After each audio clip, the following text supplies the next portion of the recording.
how to think about volatility or present different facets of volatility to hopefully give you a clearer understanding of it, because some of the concepts seem counterintuitive. We look at what volatility is, we look at volatility versus risk to see if they are the same thing. We will explain the two primary components of volatility, business risk and leverage. We'll show the relationship between volatility and future returns, and we will look at volatility versus bond spreads. So what is volatility? In simple terms, it measures price fluctuations. Bigger fluctuations equal higher volatility. It's just that simple. But if you want a more technical definition, here it is from Investopedia. Now, normally volatility is inversely correlated with prices, but that is not always the case. If you look at this chart of the Wilshire 5000 versus the VIX, you can see that most of the time they move in opposite directions, but in the circled area during the run-up to the tech bubble, they were both moving in the same direction. There was a lot of euphoria about stocks back then. They were mostly going up, but there was still volatility. So volatility and prices normally move inversely, but it's not a given. So is volatility risk? Well, it depends on how you define risk.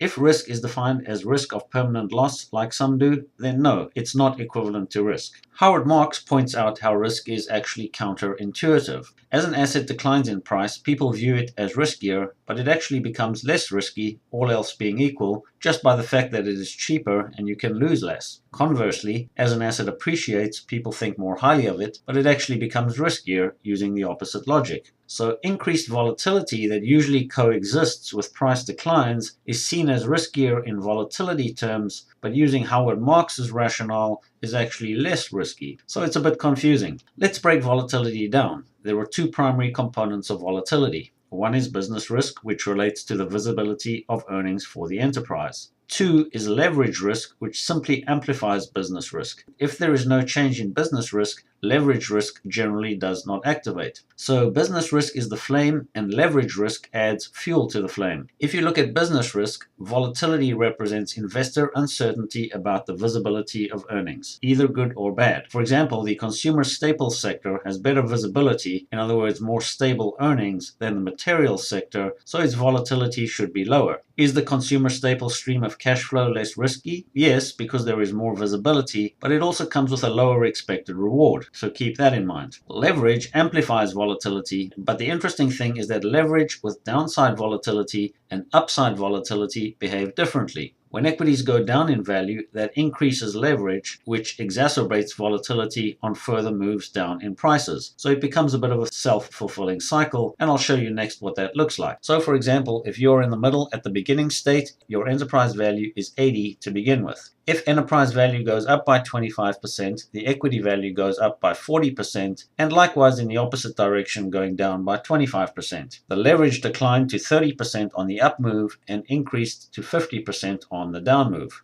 Now, if you take it another step further, with 25% changes both up and down, you can see when it goes down the second time, the equity value goes down by 50% versus 36% on the upside. So as equities go down, it actually becomes more explosive because the leverage increases. Let's look at business risk and leverage risk for sectors. The 9 sector ETFs have been ranked in ascending order based on their implied volatility, staples being the least risky and energy being the riskiest. Sounds correct. Next, we adjust the equity by the debt to equity ratio to get each sector enterprise value. Now we divide the implied volatility by the enterprise value to get the implied volatility of the enterprise or business risk, what we refer to as the uncertainty of future earnings. Now we re-rank them for implied enterprise volatility, and you can see some sectors move around. For example, financials, which was the third most risky, is now the third least risky. In other words, the sector itself is not that risky, it's just that they take on a lot of leverage. Hopefully this gives you a real-life example of how business risk and leverage risk function. So our definition of volatility is quite simple. Think of volatility as investor uncertainty about future cash flows from the enterprise